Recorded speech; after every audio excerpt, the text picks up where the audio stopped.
नमस्कार दोस्तों, कैसे हैं सब। सब व्यस्त होंगे अपनी पढ़ाई में। आज हम पढ़ेंगे मुगल व राजा राय सिंह और इसके बाद पढ़ेंगे हम जन्म सिंह। राय सिंह का जो शासनकाल था 1574 से 1612। राय सिंह ने अपने पिता कल्याणमल के साथ अकबर की अधीनता स्वीकार की नागौर दरबार में। जो नागौर दरबार हुआ उसमें राय सिंह ने अपने पिता कल्याणमल के साथ में उनकी अधीनता स्वीकार की। अकबर ने राय सिंह को जोधपुर का प्रशासक नियुक्त किया 1572 से 1575 तक।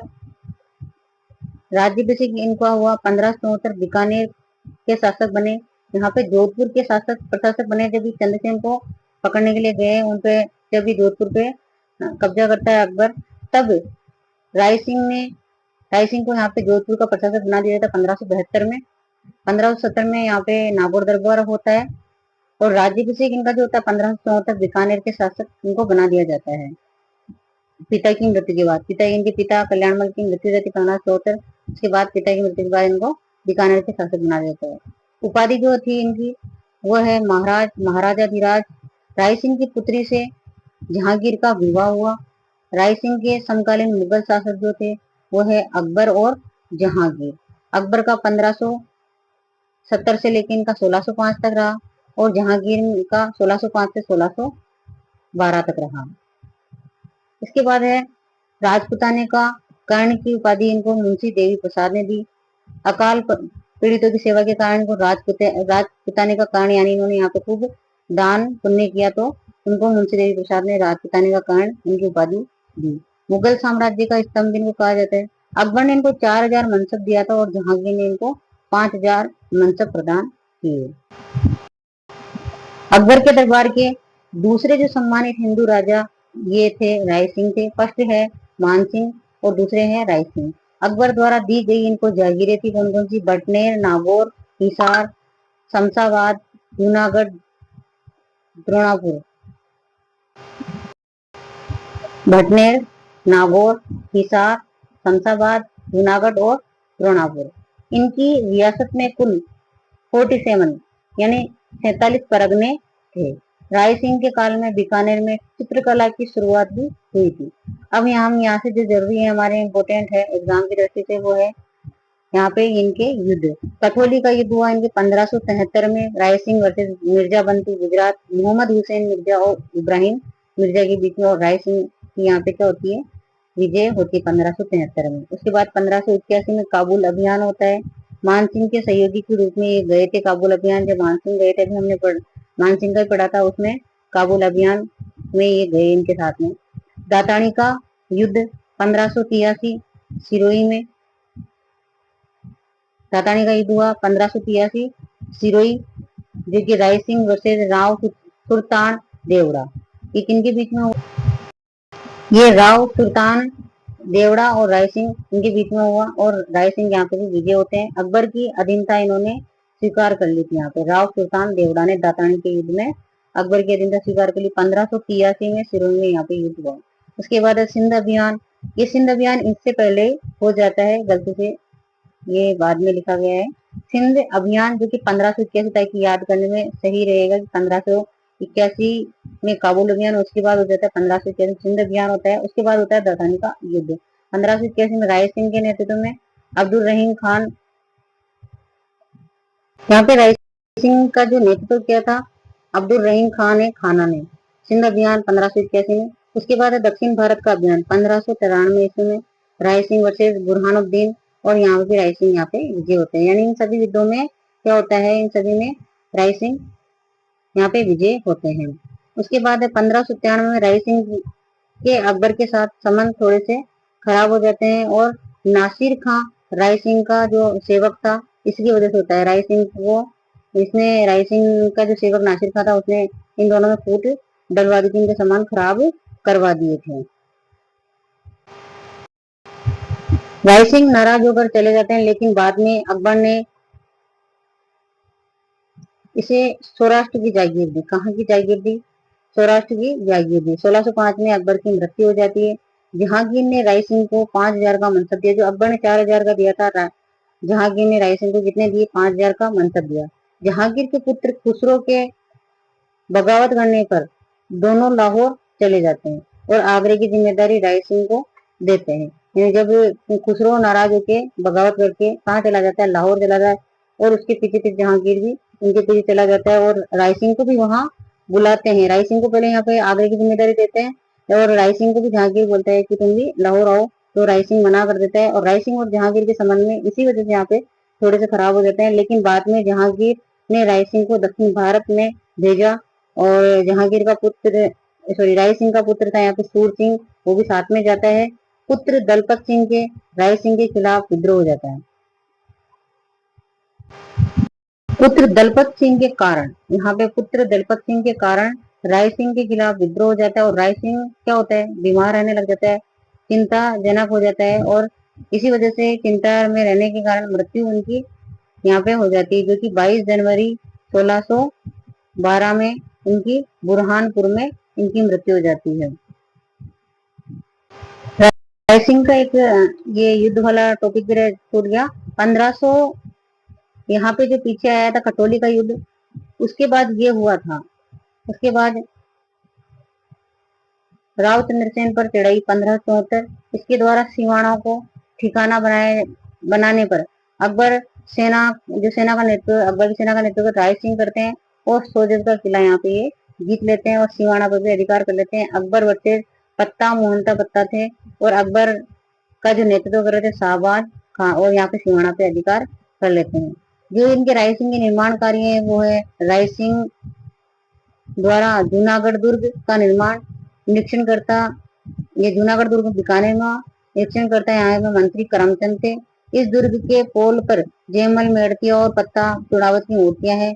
राय सिंह प्रशस्ति की जो रचयिता है संस्कृत भाषा में, राय सिंह प्रशस्ति और संस्कृत भाषा में और इनकी रचयिता है जयिता नामक जैन मुनि। कर्मचंद्र वंशोत कीर्तनकम काव्य में राजेंद्र कहा इनको राय सिंह द्वारा रचित ग्रंथ है। खुद राय सिंह ने जो लिखे हैं वो वाले हैं राय सिंह महोत्सव, ज्योतिष रत्नाकर, वेदक वंशावली, बाल बोधिनी।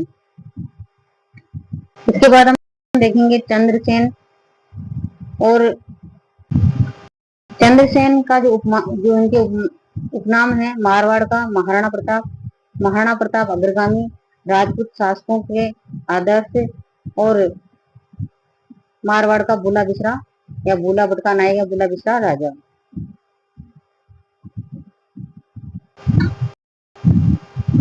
राव मालदेव, जिनके 4 पुत्र थे राम सिंह, उदय सिंह, राव चंद्रसेन और रायमल। इसमें से रायमल की 1562 में इनकी मृत्यु हो जाती है। लेकिन ये जो 3 राजा उसमें तीसरे नंबर के राव मालदेव के पुत्र राव चंद्रसेन को राजा बनाया जाता है। इससे भी दोनों ज्येष्ठ भाई जो इनके बड़े भाई ये दोनों नाराज हो जाते हैं। इनका जो शासन काल है 1562 से 1581 ईस्वी। मालदेव के तीसरे पुत्र और माता इनकी स्वरूपी देवी। राज तिलक इनका 31 दिसंबर 1562 सोजत दुर्ग में इनका क्या होता है, इनका राज तिलक होता है। राम व उदय सिंह दोनों भाई नाराज हो जाते हैं इससे। सरदार पृथ्वीराज राठौड़ भी इनसे नाराज हुए तथा तीनों भाइयों को एकजुट करवाया। यानी जो ये तीनों भाई हैं इन तीनों भाइयों को क्या करवाया, इनको एकजुट करवाया। लेकिन थोड़े दिन बाद इनकी मृत्यु हो जाती है। एकजुट करवाया उनने, इसमें फूट डराने की कोशिश की किसने, पृथ्वीराज राठौड़ ने। राम ने सोजत में उदय सिंह ने लांगड़ गांगाणी में चंद्रसेन के खिलाफ विद्रोह किया। राम ने कहा क्या, सोजत में, और उदय सिंह ने लांगड़ गांगाणी में चंद्रसेन के खिलाफ विद्रोह किया। नाडोल युद्ध हुआ 1563 में, क्योंकि राम सिंह व चंद्रसेन यानी पहले भाई के बीच में कौन सा हुआ, नाडोल युद्ध हुआ और चंद्रसेन विजय रहे। राम सिंह का जो सहायक था वो हुसैन कुली बेग था। उसके बाद लोहावट युद्ध 1563 में, ये उदय सिंह और चंद्रसेन के मध्य हुआ। इसमें भी चंद्रसेन विजय रहे और उदय सिंह को पहले ही कौन सी जागीर प्रदान थी, फलोदी जोधपुर, फलोदी की जागीर इनको प्रदान थी। और लोहावट युद्ध भी फलोदी में, नाडोल इधर पाली में है।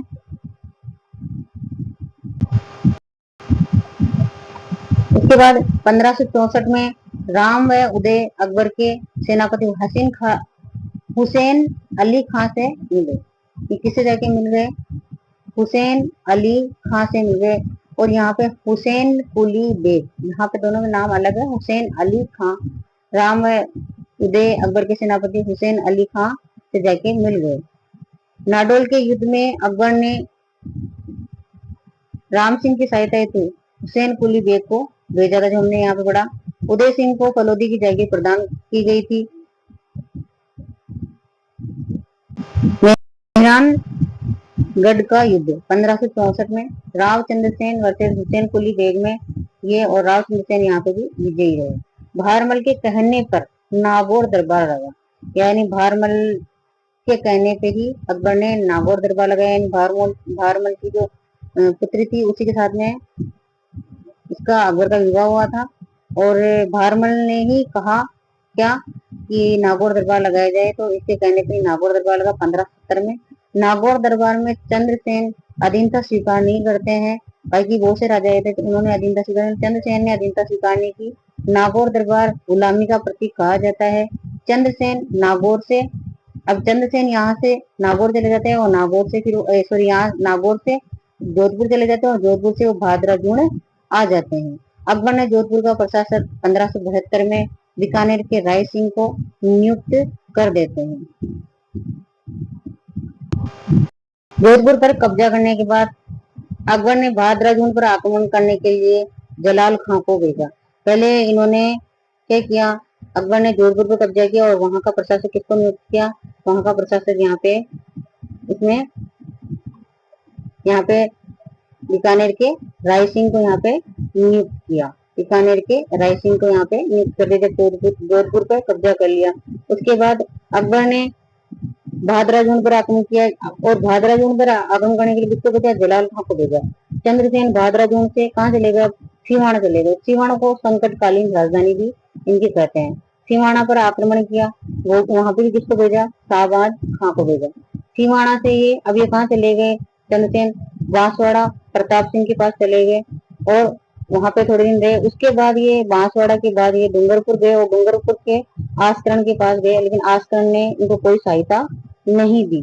उसके बाद ये डूंगरपुर से गए कोटड़ा, उदयपुर महाराणा प्रताप के पास गए, उनसे यहाँ भेंट हुई, और उनके कुंभलगढ़ के जब महाराणा प्रताप का कुंभलगढ़ में राज्याभिषेक हो रहा था, तब ये चंद्रसेन वहां पे उपस्थित थे।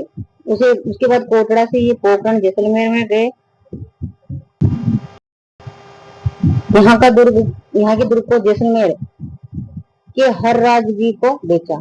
अब ये यहाँ पे आर्थिक स्थिति कोटड़ा के बाद इनकी आर्थिक स्थिति खराब हो जाती है चंद्रसेन की, तो इनको पोखरण का किला बेचना पड़ता है, और वो किसको बेचते हैं, ये हर राज जी को बेचते हैं। कितने बेचते हैं, 1 लाख फदिये यानी यहाँ पे रुपये ही है। पोखरण के बाद ये ढूंढाड़ा गांव में जाते हैं। पोखरण के बाद सॉरी यहाँ पे पहले सोजत दुर्ग पर ये विजय करते हैं 1579 में। उसके बाद ये ढूंढाड़ा गांव में जाते हैं, और वहां एक बेरीसाल राठौड़ नाम के बेरीसाल राठौड़ के घर में खाने में इनको जहर दे दिया जाता है। इनकी जो छतरी है वो सचिया पाली में है, सारण की पहाड़ियों में। 5 रानियां यहाँ पे सती हुई थी, उनकी 5 रानियां यहाँ पे सती हुई थी। नागौर दरबार नवंबर 1527, थोड़े यहाँ पे डिटेल से हैं। भाग लेने वाले जो राजा हैं वो है कल्याणमल बीकानेर, जिन्होंने अधीनता स्वीकार की, हरराज जैसलमेर, जिनको इन्होंने भी किला जो पोखरण का किला बेचा था वो इन्होंने भी अधीनता स्वीकार की। राम जो इनका भाई, उदय सिंह बड़ा भाई, ये दोनों मारवाड़ी इन्होंने अधीनता स्वीकार की। राव चंद्रसेन भी अपने पुत्र के साथ में आए थे, पुत्र इनका राय सिंह था, उसको यहाँ से छोड़ के ये वापस से कहाँ चले गए थे, जोधपुर चले गए थे। इन्होंने अधीनता स्वीकार नहीं की थी, यहाँ पे इन्होंने अधीनता स्वीकार की, लेकिन राव चंद्रसेन ने यहाँ पे अधीनता स्वीकार नहीं की, और ये अपने पुत्र राय सिंह को यहाँ पे दरबार में छोड़कर ये जोधपुर चले गए। अकबर ने यहाँ पर शुक्र तालाब का निर्माण कराया, नागौर में शुक्र तालाब का निर्माण करवाया। सिवाना राव चंद्रसेन की संकटकालीन राजधानी है, मारवाड़ राजाओं की शरण स्थली है। राव चंद्रसेन प्रथम शासक जिन्होंने अधीनता स्वीकार नहीं की, उसके बाद आए थे महाराणा प्रताप जिन्होंने अधीनता स्वीकार। अकबर ने 1581 से 83 तक जोधपुर को खालसा घोषित किया। जोधपुर, अब ये जो मैंने ये जो नोट लगाई क्या ये कहाँ से कहाँ ये भटकते रहे वो वाला है। इसके अंदर सबसे पहले है नागौर, फिर नागौर से जोधपुर, जोधपुर से भादराजून, और भादराजून से सिवाना गए, और सिवाना से यहाँ पे बांसवाड़ा, बांसवाड़ा से डूंगरपुर, और डूंगरपुर से फिर ये यहाँ पे कोटड़ा, और कोटड़ा से ये पोखरण में गए। उसके बाद डुंडवाड़ा गांव, यहाँ पे इनकी बेरीसाल राठौर के घर में इनकी जहर देके मृत्यु दी जाती है। Thank you friends. अगर वीडियो पसंद आए तो प्लीज लाइक एंड सब्सक्राइब जरूर करें।